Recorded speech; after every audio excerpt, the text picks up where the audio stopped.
we're just using constant acceleration. We're going to talk about displacement time graphs, velocity time graphs, and our acceleration time graphs will only ever have, okay, values that are along the horizontal. Lots of work with graphs, then kinematic equations for constant acceleration and graphical interpretations. It's really going to be a pretty easy lesson. I'm not going to ask you to do too much apart from, there's probably lots of questions. You're going to solve lots of questions, but it'll be fun. Okay, so let's recap some ideas. And we're going to do this before we do anything else by getting you guys to stand up. You're going to stand up, pop out of your chairs, and I'm going to get you to come to the front. So come to the front. Come to the front. Come to the front. Right, I know it's recording, but just step around the recording. Come to the front. Come to the front. Okay, Bill already knows this. Do I ask you to move around and do strange things sometimes? No, I missed last class. Yeah, no, you missed which ones? Which class? Fridays. No, last one. Last one. Last lesson. Yeah. You were there. You're talking about the tutorial. Okay. Did I ask you to just move out of your spot? Yeah. Did you travel a distance? Yes. Are you now displaced from where you started? Yes. Right? So the reason we're going to move around, we're going to talk vocabulary. So now I want you to say this is your starting point. Put yourself, this is where you're starting. This is 0. And I want you to move to the back of the room. Go. How do you teach motion without actually moving? Right? Are we doing the physics of motion? You got to move. Okay.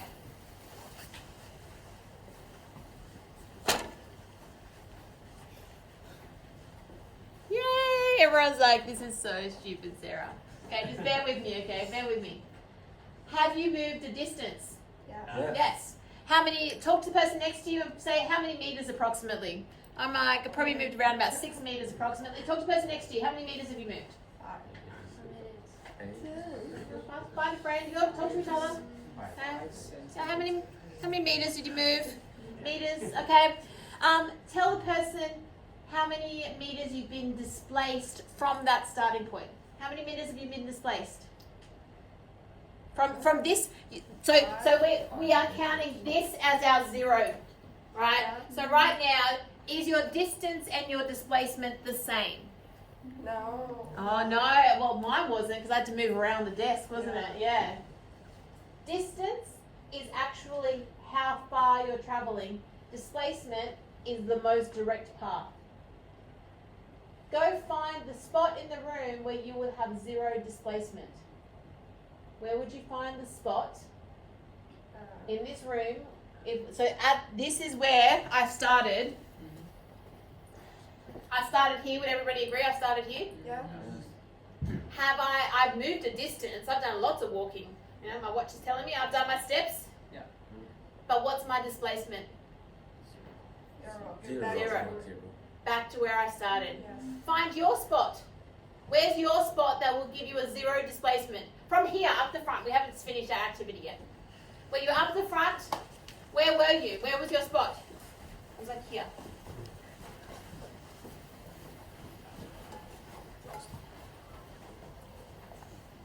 Isn't it more fun moving around though? It really is. Just wait till I make you be particles, okay? You'll know me better by then. We'll make lots of jokes. Right? Okay. Are you in the same spot? Yeah. If you're slightly out, do you have 0 displacement? Yeah. If I was originally here, but now I'm here, is my displacement 0 anymore? No. But the distance I travelled is quite, I went there and then there and then there and then there. I probably travelled 30 metres. Okay, but my displacement is 0. My speed that I travelled, right, my speed all has to do with the distance I travelled and how long it took. So if I travelled 30 metres in 3 minutes, could I calculate my speed? Yes. But what is my velocity? Velocity is displacement over time. What? Zero. 0. So even though I've done all this travel, if I have a speed, my velocity is still 0. In physics, we care about velocity because we care about where you started and when you finish. All the stuff that happens in between, physics doesn't really care that much about most of the time in this. Depends on if you're a particle or not. That's a whole other level. Okay? I'll let you sit down now. Okay. I may make you move again, okay? This depends on how we feel. Okay?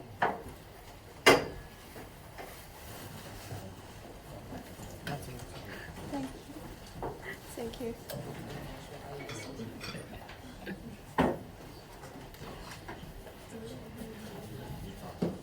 So the key thing of importance is because in your exam, and let's face it, who wants to do well on their exam?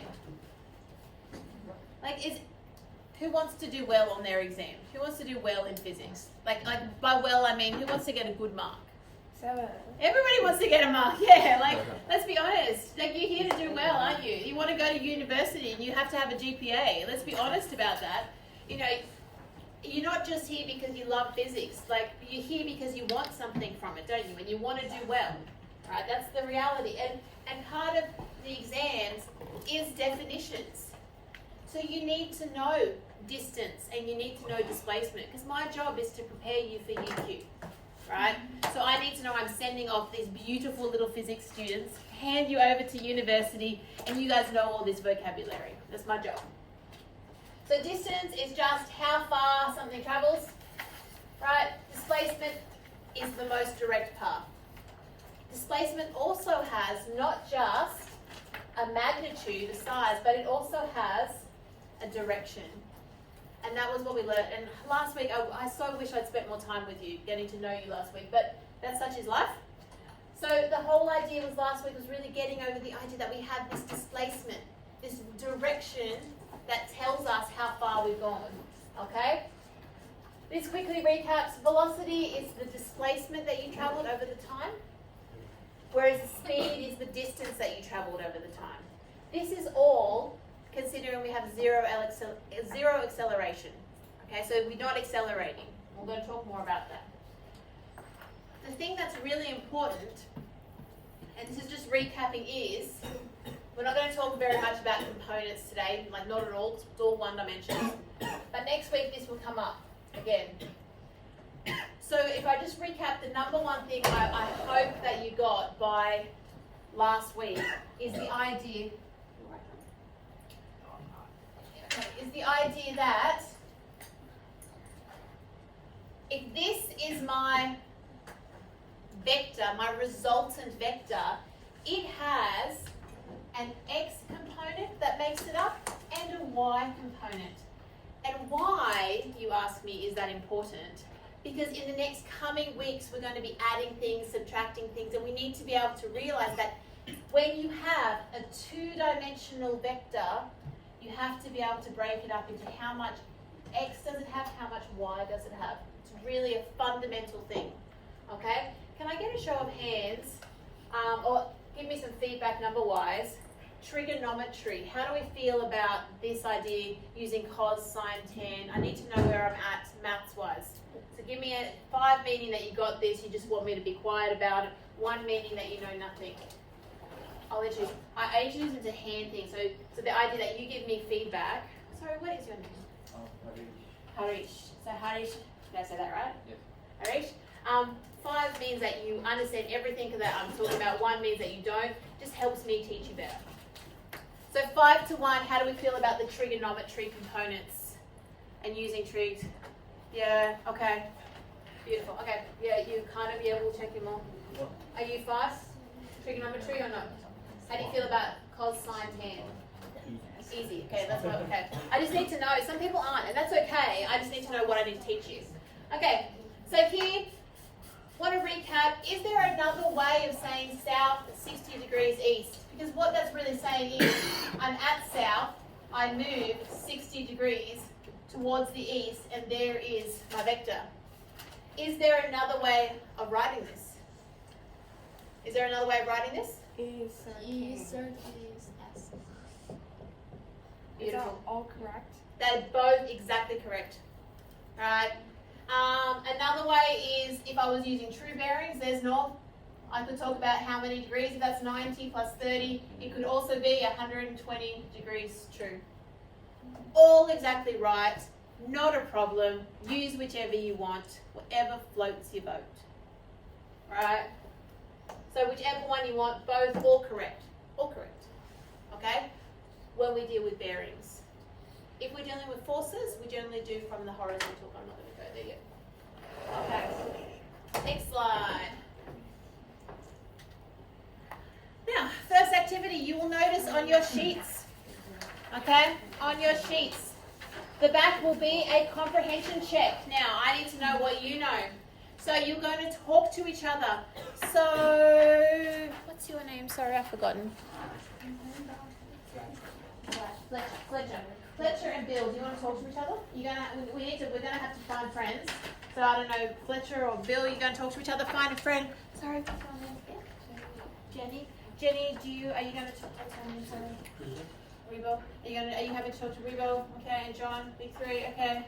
So talk to the person next to you. These 4 graphs all represent the same object's motion. Talk to each other and explain what that object is doing. There is a displacement time graph, a distance time graph, a speed time graph, and a velocity time graph. Talk to the person next to you about what this object is doing. This object is in a perfect world where there's no air resistance, there's no anything like that. It's a perfect situation. Talk to the person next to you. What is going on? Okay? What's happening in this?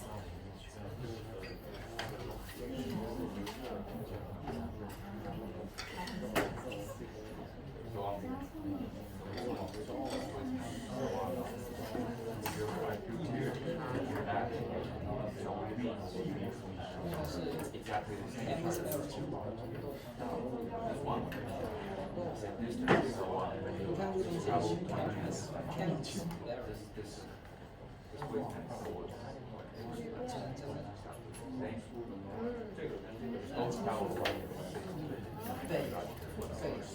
Getting back.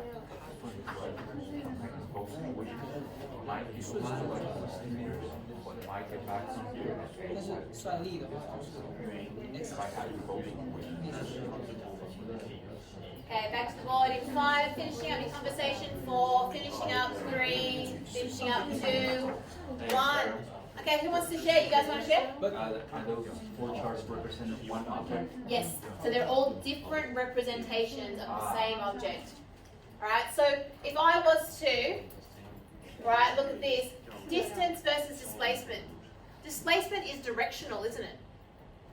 So here, if I think about, and I'm going to sort of walk this, if this is my 0, now let's pretend kilometers, let's pretend we're in meters. Here's my 0. I'm going to walk in this direction for 8 meters, and then what do? Back. Walk back. Get back. Until, exactly right, until I get to my 0 spot again. And that's where, though, my distance, I walked the 8 plus the 8, because distance doesn't have any direction. Whereas, okay, here my displacement has direction. It's telling me I'm moving in one direction, then I'm moving back in the other. And that's why speed doesn't matter which direction that you're traveling. It doesn't care. But velocity, I was clearly moving in one direction first, and then this is where it's like in a perfect world, I instantly spun and went back. Okay, in the other direction, yeah. So, and this is an interesting question that came up in the last class, the idea in the last class was that we have all the physics that we're going to learn for the next year is like best case scenario. It's all about the idea that we're learning basic skills because, as soon as, if I drop my pen, it doesn't just drop. What's actually pushing up against it? You can feel it when you move your hands around. Air. But does that add a level of difficulty that we can't really deal with yet? Because we've got to learn the basics to go to university to build on it, okay? So the idea that an object can go instantly from one to directly the other is not really realistic. But we can kind of do best case scenario in our classroom. And you have little space where the object's moving at constant positive velocity and then turns and moves at negative velocity back to its original position. So, looking at velocity time graphs. And we're not going to be going too much in, I'm going to be honest and say, graphically, you're not going to have to do too many calculations in the exams on the graphs, but you have to understand them because there's questions about that test your understanding. So when we have a velocity time graph, it's a graph that gives us a lot of information. So if I look at it and I want you to tell the person next to you, here's an object, it's moving from point A to point B, okay, then to point C, okay? No, not point, no, I wouldn't say that, okay? We're going to refer to, we've got A to B to C. What is this object doing between A and B? Tell the person next to you. What's the object doing between A and B? Tell the person next to you. What's it doing? Okay? I know the answer's there, but that doesn't matter. Okay? And then tell the person next to you, what's it doing between B and C? What's the object doing? Moving in a constant speed. Okay? Now, interestingly, from A to B, it's accelerating. From B to C, it has a constant positive velocity. The reason that I'm using the word positive is because we're in the positive y domain. Positive is just a direction, okay? And that's because it's a velocity, it has to have a direction. Now, if we look at it, the area under this curve, we've got a velocity time graph. What's the units for velocity? Tell me, what's the units for velocity? Units for velocity. Meters per second. What's the units for time? Second. So would you agree if I was going to multiply this axis by this axis, which is area, my units become meters per second times second. What happens to the seconds? Now, my 4 years of my engineering degree, when I couldn't figure something out, which happened often, I was like, well, I can't even, what are they trying to get me to do? I always come back to units and graphs because you can find out so much stuff from a graph based on units. Now, the slope from A to B, and we're going to move on to this. If we talk about a slope, we're talking about a gradient. What's the definition of a gradient? So this is one thing. So here we're going to talk about a slope, which is a gradient. You guys know about this from maths, don't you? Yeah. What's the symbol for gradient? Rate. It is a rate, it's M. Well, M equals what? Y, delta. Delta Y. Delta. Yeah. Rise over run. Right? What is my delta Y in a velocity time graph? What's my Y? 4. Yeah, well, that's the value. Yeah. No. I'm going even simpler than this. It's velocity, isn't it? Yeah. You're like, yeah, of course. Like, it's totally it. Right? Which has the units of meters per second. What's the units of the change in the x? The units is s. So we end up with meters per second squared. Would everybody agree with that mathematically? Because this one flips on here? Yeah. And what's the units for meters per second squared is Second square. acceleration. So what's really cool about a velocity time graph is that I can calculate the slope on a velocity time graph that tells me the constant acceleration of an object, which is cool, right? So it's like a graph that gives me all this information. Most of the questions on your exam though, you're going to be using motion equations, okay? If I'm really honest, you need to understand it and it's really cool, but apart from that, it's using equations of motion. I'm not going to lie, I'm lazy. Like, I'm not lazy. I shouldn't say that. I'm still very busy and I like to work smarter, not harder. Does everybody know that saying, smarter, not harder? Yeah. It's like, if you can get something done in 3 steps, why would you take 5? Right? Smarter, not harder. So I use U as initial velocity. You can use VI or VO. It's all the same things. But when you use equation editor on a PowerPoint, this takes a lot longer than this does. Okay? So they're all the same thing. How do we feel about that? At my last class, I'd had a few people that have used U before. Who's used U before? Yeah. Who's used VI before? Yeah. Anybody used VO? Yeah. Same thing. Can you use whatever you want to use? Yes, I'm adaptable. I don't mind how you want to use these. It's just they're all the same. So the V, my V then becomes final velocity. Some of you would have used VF. Same thing, okay? Thinking about it, I use S for displacement because that is the SI term for it. Some people won't use it though. I think the US, they use D for displacement. Yes. Yeah, but it's just again thinking about, as long as I'm exposing you to it, there's so many different ways of saying the same thing. If you want to use whatever you want to use, I don't mind. It's up to you. But S is displacement, and I use D for distance.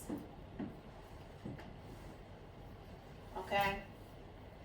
So that's just that. Any questions about those things? That's just getting everybody into the board. We're going to move through the next few slides pretty quickly because they're all just looking at.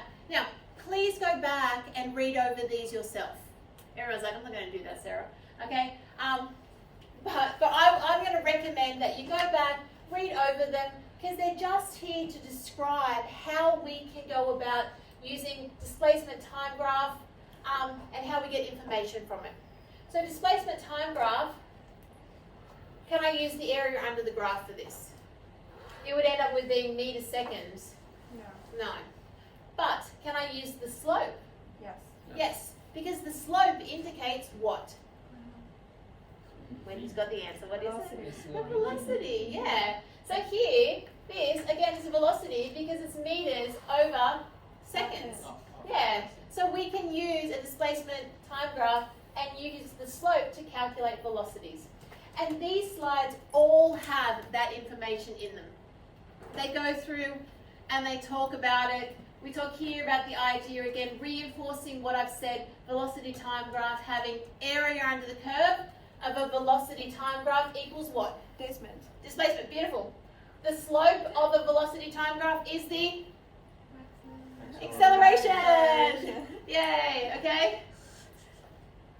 Now, this one also goes through and talks about the formula method and using the formula method. It's all the same. I'm not going to waste your time because we need to get into actually solving questions. Okay? And this is the number one thing that you're going to be expected to do. So I'm going to solve this question for you and then we're going to do one together on your sheet. So you're going to find this. This isn't on your sheet, but it's coming. You're going to have to use the same methodology. Now, from my experience teaching the February class, so you guys definitely got all the benefits I learned from that, is that the physics is not the problem for those of you that have studied physics before. It is the language. So we might have together the most amazing physics conversations, but when I give you the exam paper and you've only got 55 minutes, the time and the reading in English is quite hard, right? So that's what I'm going to try and teach you, some strategies to avoid making mistakes that you don't need to because you know what you're doing, it's the time. So I always underline or highlight the key information in the question.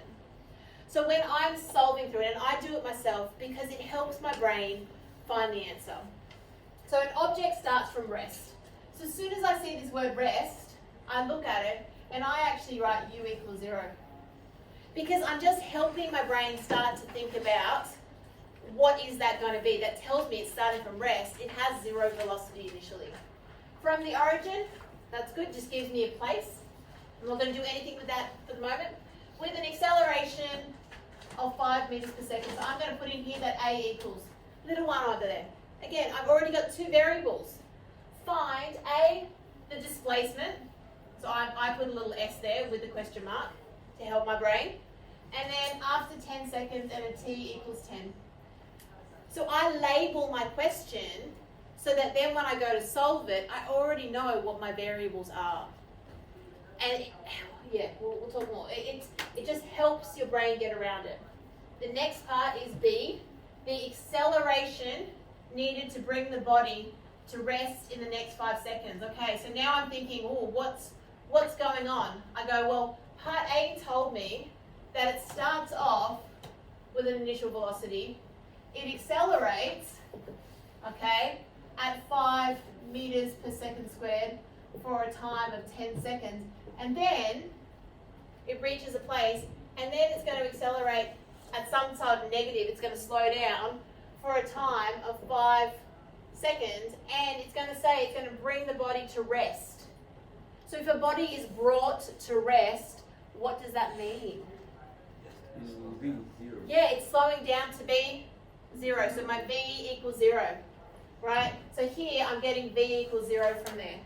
At this point here, I might even do a drawing. Because do you see what I mean? There's so much language in this. Next component says, what is the object's displacement after 15 seconds? Okay, I go, okay. T equal to 50. Exactly right. Yes. So now I've got a huge question. So I need to think, how can I solve this in the most efficient way? Because time is against you in an exam. Okay? First thing is, you can either write out your unknowns, right? If you need to do that, or go straight to finding a motion equation. You find the motion equation by looking at your formula sheet, right? So you'll have a formula sheet in the exam, right? By then you might have already done so much practice, you just know the answer. Some of you probably already know the answer, okay? But I think to myself, what do I know for this first question? I know I'm trying to find the displacement, so I've got to find the displacement, so I need a motion equation that has displacement in it, okay? Well, for now I'm thinking that. I've got a time of 10, I have an acceleration and an initial velocity of 0, acceleration of 5 meters per second squared, so therefore I'm going to pick my formula. And then I'm going to substitute in, and I'm going to solve. Now,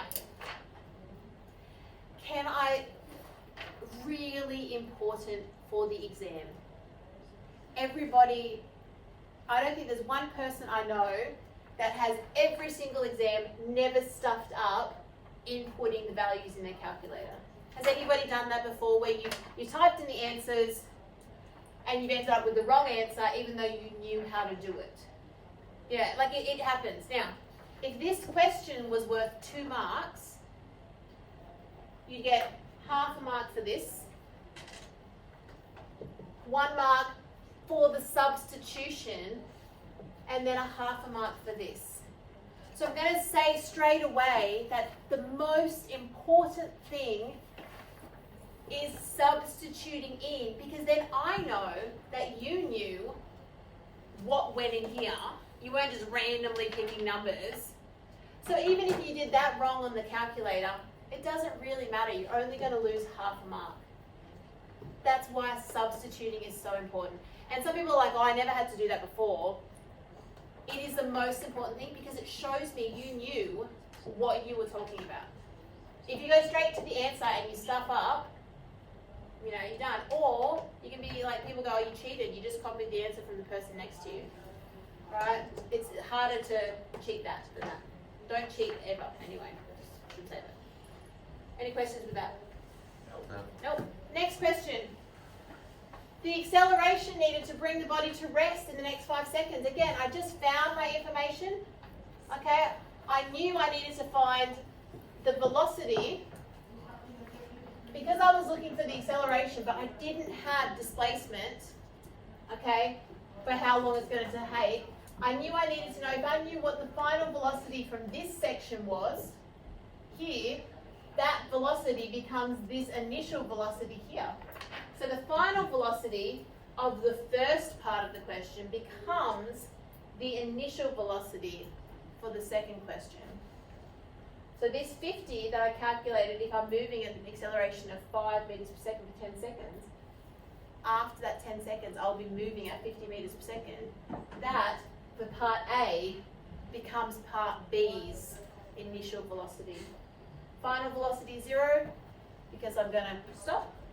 I substitute in and I solve. What does this negative sign for an acceleration mean? Tell the person next to you. Tell the person next to you what this negative means. Tell the person next to you. Talk in your groups. the acceleration was found to be negative 10 meters per second. Tell the person next to you. What is it? Okay, talk to the person. Why is this a negative acceleration? Does it slow down? It does, exactly. Tell the person next to you so that everybody understands. The more you talk to each other, the better you go. Okay? Talk about it. Why is it negative? It needs to slow down. Exactly. Okay, so John shared it needs to slow down. And what does this negative just represent that this acceleration is doing? It is slowing. Is it a directional thing? Nope. Nope. No, not for this. Okay? Is a negative velocity a directional thing? Yes. Yes. Alright, okay, it's like those things. Okay, final thing, it was asking us to find out the total displacement that the car had travelled. Well, the car travelled, we need to think about the total, right? So initially, here we're just looking at the final section. So the final section, part C, travelled 125 metres, and then originally it travelled 250. I want to get on to you actually doing something. Now, if we step away from the solving of the physics into the communicating in English, by the end of the year of doing physics here, I will have taught you how to write, right? I'm a terrible writer. I've had to learn lots of tricks along the way, right? Little things of how to set it out. The idea of writing in physics is just to be describing and explaining. So am I expecting this yet? No. But will you be able to deliver by the end of the year this? Yes. So the idea if you were asked to describe the motion, well, you could say the displacement of the object after 10 seconds was 250 meters in the positive direction from the origin. The acceleration needed to bring the object to rest between 10 seconds and 15 seconds was 10 meters per second squared in the negative direction. Right?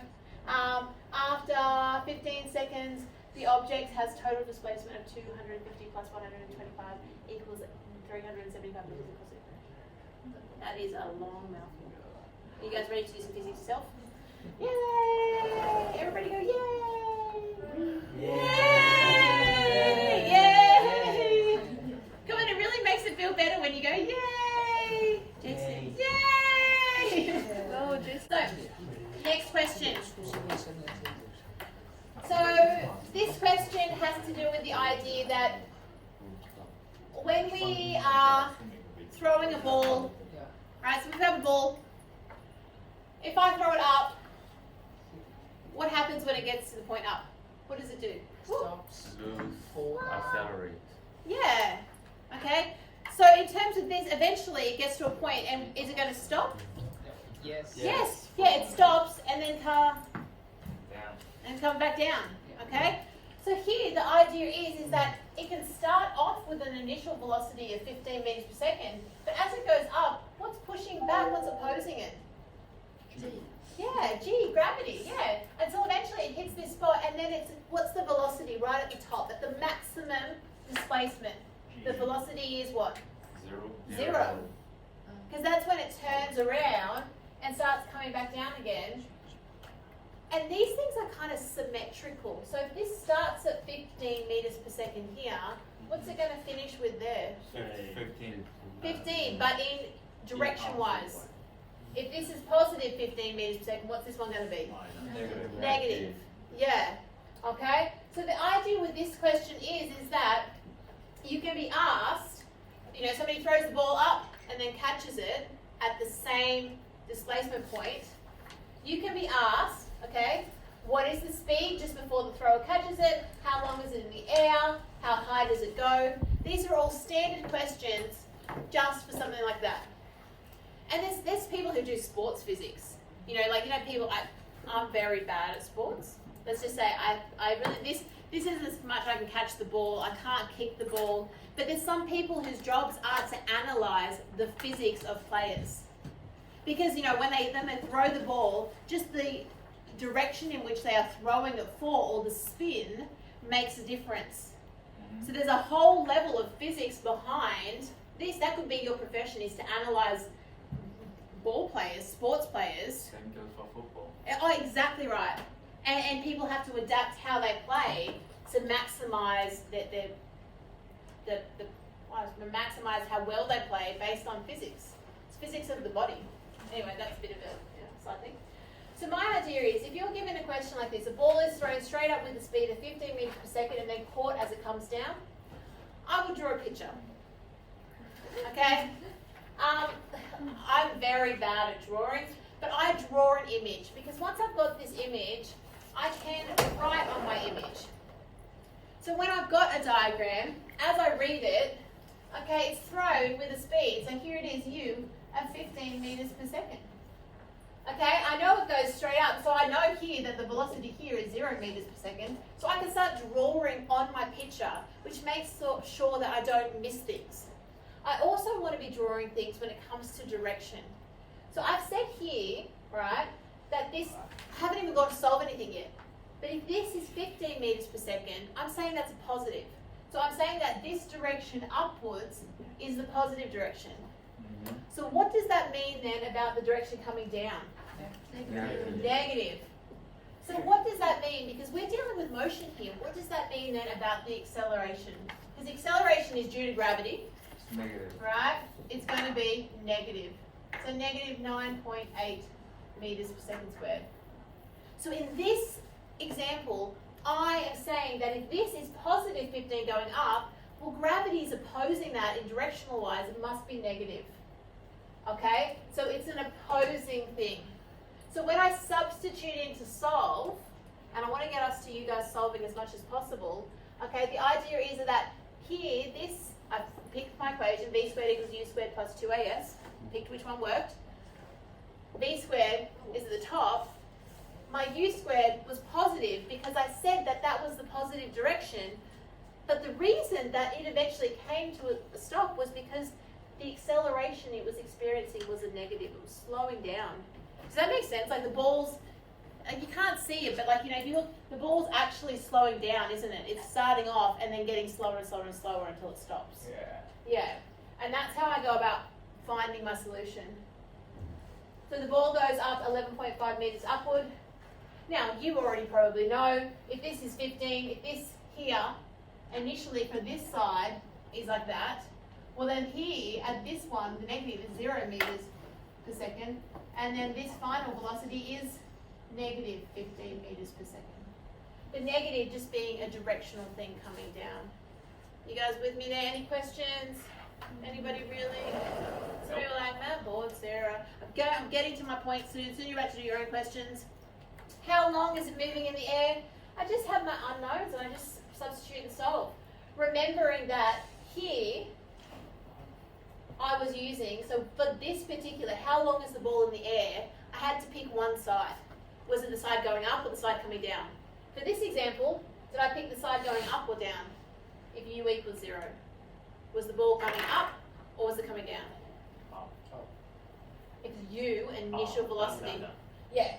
So this is dealing with the fact that this is coming down like that, right? So here, I have negative 9.8, negative 11.5. This should also be negative, shouldn't it? Okay, but I didn't need it. I substitute and I solve to find my displacement. I could have just plugged my displacement in. No, I solve. I find t squared is 5, so t is 1.5. For how many? For one, for that. So in order to find total time, what do I have to do? Times 2. Beautiful. So times 2 to get total. And I summarize. So now getting into what you guys need to do. So you will find now on this sheet, this is ready for you guys to do for the next bit, easier questions and harder questions. Now I'll ask your opinion. Do you want me to go over some questions on the board with you, or do you want to just start with you guys doing it straight away? Who would like me to do on the board? Anybody? Nope. Nope. Yeah, I'm happy. My normal standard thing is after I've done some explaining on the board, is I then spend this time to walk around and check in on you and get to know you better. So that's my normal. So if you guys, I went through some problems on the board with the other class. If you want me to. No. Anybody want me to? It's just you that don't want me to. You can ignore me, John. It's alright. Okay, if you need to, I'll see how we go. Okay, otherwise, pick easier or harder. Or start with easier and then go harder. I can put the answers up on the board. I have not got the answers to using significant figures because I'm really slack. I'm really sorry. I didn't use significant figures until I started teaching physics. So the answers are here for the easier questions. If you are like, I already know what I'm doing, Sarah, I can't be bothered doing any of this, go to the harder questions. Otherwise, practice makes perfect. Start off on the easier and go from there. Okay? You talk to each other, use each other. You guys are going to learn more from each other than you will from me. Right? I'd love it if you learned heaps from me, but then from each other, work together. Yeah. Okay? Jelly's nodding and like Easton and Jason are just ignoring you. Okay. Do I think Jelly needs help? No, I don't know. I'm just saying that. Anybody want me to help? No. So he's like, no, I'm fine, Sarah. I'm just going to end up talking to people because I get bored. Help each other. Let me do a drawing for you. Do you know what sonar is? What sonar is? So sonar is like, you know, like bats and dolphins. They send out a signal, like a sound wave, and then it hits and then bounces back, and they register that. So sonar, or like a submarine. So when submarines move through the water, they send that ping, and it goes down to the bottom, and then it bounces back up. And they know based on the amount of time it takes how deep it is. Does that make sense? Yeah. No, yes, maybe. Maybe. Does everybody know what sonar is? Yeah. Yep. So the first question, there is no acceleration. It is simply speed equals distance over time. Yeah, it's that easy. So first question is legitimately using the formula distance divided by time equals speed. How do we feel about sonar? Okay, so here's sonar. You've got this water surface. Okay, you could be in a boat and it sends a ping down, right? And then it measures that this distance is 12.0 meters, and it knows that because it pings it back up. Okay? So the distance here and the speed of sound in water is 1,450 meters per second. And you're looking for how long. What does the word long mean? Time. Beautiful. Time. So don't forget the first question is just using speed equals distance over time.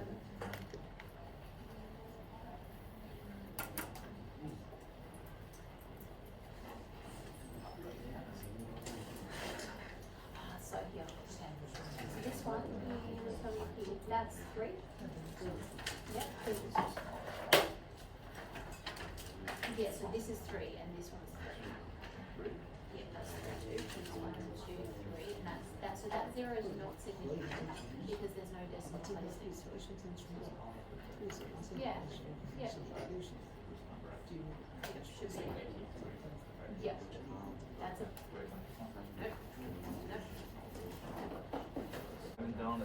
That's alright. I'll put the answers because I'm going to hand out the tutorial questions too because I won't be here tomorrow. I've got to help my children. So there's a lot of people with the harder question number 1. Yeah. Yeah. So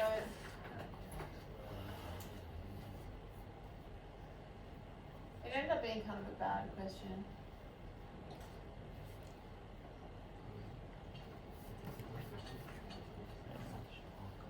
What is this?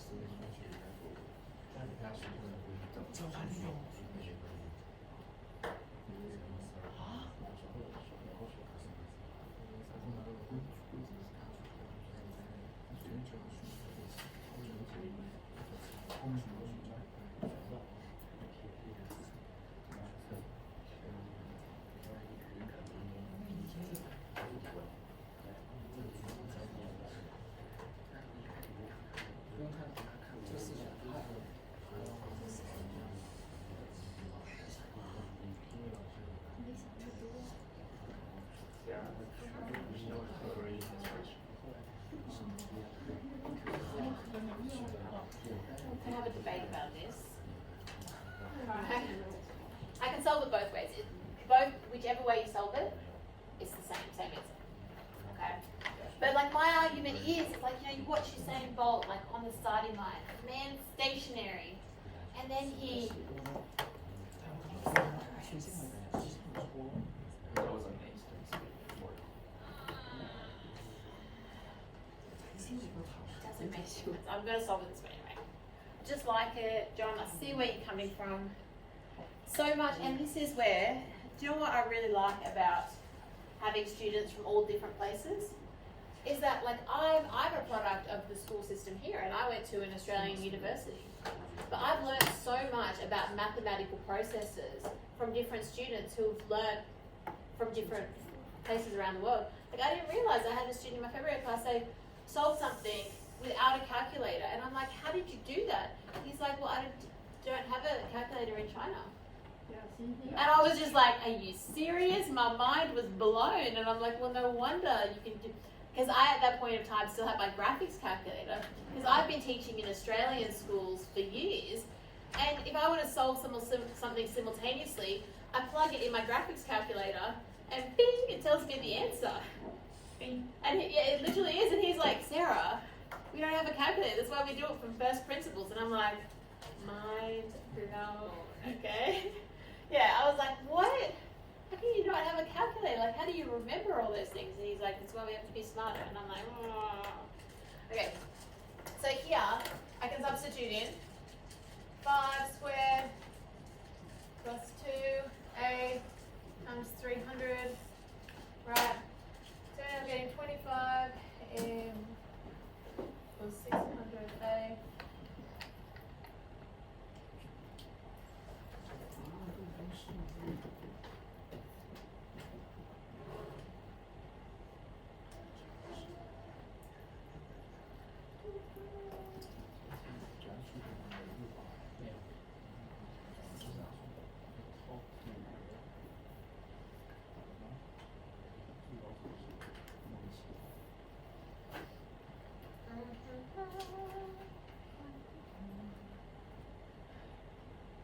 Oh, I could also do it another way, couldn't I?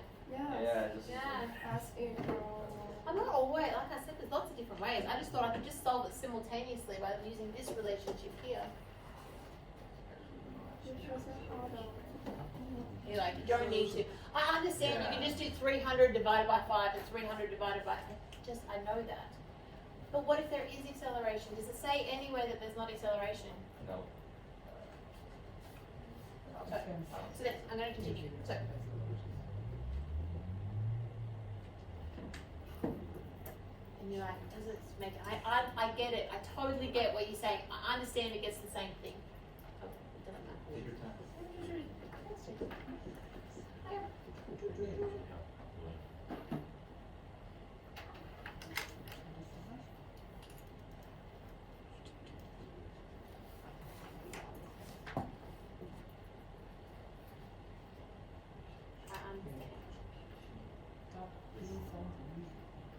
Now technically,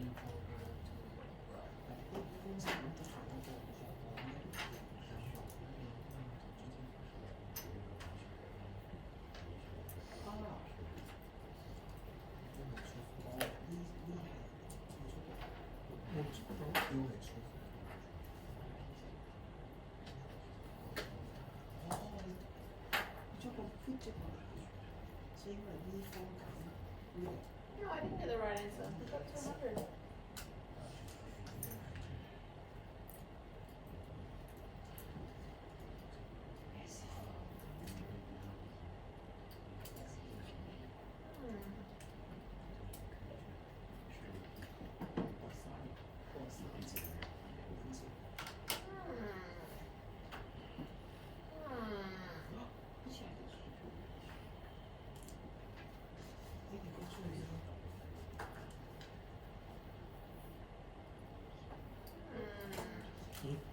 So, if I take into consideration for question number 1 that there is acceleration, I end up with a time difference of 80. If I take into consideration that there is no acceleration, would everybody agree with me? If there's 0 acceleration, the velocity equals displacement over time. So therefore, time equals velocity equals displacement over velocity. So time is equal to, so the time for Kevin is 300 divided by 5, which is 60 seconds. The time for Warwick is 300 divided by 3, which is 100 seconds. So the time difference equals 100 minus 60, which equals 40 seconds. Everybody agree with me? Yep. So, That's well then, that's my answer. Alright. none Okay. of care about acceleration. I don't know. Talk to the person next to you. What matters? So what? So is it important, or is it not important? And do they both make assumptions? Yeah. Which one's which? Can we make that assumption from there? Acceleration. equals 3. Sorry. The second. 2AS. Why is 300? Because the S is He 300. used the whole way to. Accelerate. Yes, I know. That's a presumption. So here, so in this presumption, this I presume. So this I presume. Presume. Projector. So you don't know this about me too. I'll just let you know now. I don't spell very well, like at all. I will make lots of spelling errors. Just letting you know. There are lots of being like where I just add an extra S and then I'm like, no. Presume only has one S. So I'm presuming that it is constant acceleration over the distance, right? And this one, what does this one presume? What's this one presuming? No. No acceleration. Yeah. So this one's presuming no acceleration. So if we think about it, like if you guys see people run, Yeah. do they, like if they're starting, I like to run, but I'm like a la la la la la la la, like that type of runner. Like whereas like athletes, they're like this, and then do they get to top speed straight away? No. No. They have acceleration. Yeah, so here, this was presuming a constant acceleration over the whole thing. And this one presumed no acceleration, right? How do we feel about that? So, Makes physics a bit interesting. How about the next question? Okay. You might be reach the top top speed at middle. Yeah, exactly. But we don't know. There's not enough information. I know. But for now, if we think about it more, so in the exam, so never worry, in the exam, the questions are always cut and dry, right? You know what I mean? So in exam questions, the questions are always very cut and dry. There is no, but sometimes it's cool in class to have stuff that makes you think, right? Yeah. I think I live by the 80-20 rule. 80% of the time, you want black and white, clear cut. But you gotta have 20% of the time where it's a little bit like, oh, is Sarah wrong? What's she talking about? Or like things that make you think a little bit outside the square, right? Same with this one. Okay, with a bus. So what is this harder question here? Right. Again, these are harder ones. Does anybody want? Yeah. So a car is starting to accelerate. So this is a question where, you know, we have now a situation where you have this bus moving. I am an excellent drawer, okay? If it's got wheels, it's a vehicle. Yeah, I know. I know. That's a bus. Okay? We all have our skills. Mine is not drawing. Okay? And it's moving with a constant velocity of 15 meters per second. But then you have this car. It's got wheels. It's a car. Okay? It initially has a velocity of 0. And then it is accelerating at 1.40 meters per second squared. Now they start off at the same point, and eventually this bus keeps going because this one is a 0. Eventually, because the car keeps on accelerating, it will overtake the bus. The bus is like just plodding along, right? And then let's just say that Jenny's the car, So the bus is like, and then Jenny's a 0, and then eventually Jenny starts going and then accelerates past the bus. So the key with this question is to thinking, well, what do I know that's the same? Because you're going to end up solving it simultaneously. So I know that they're going to eventually get to a point where this one, the car catches up. So the distance from start to finish for the both of them is going to be the same to that point. Yeah. And then eventually we also know, because it also says how long, what does the word long mean? What's it? Time. Very good. Time. How fast, what does fast mean? Okay, speed, velocity. Yep. I suppose it would be speed if the like moving and not in a straight line, because otherwise we'd have displacement. How far? What does the word far mean? Distance. Yeah. Okay, displacement, distance. Same things in this question.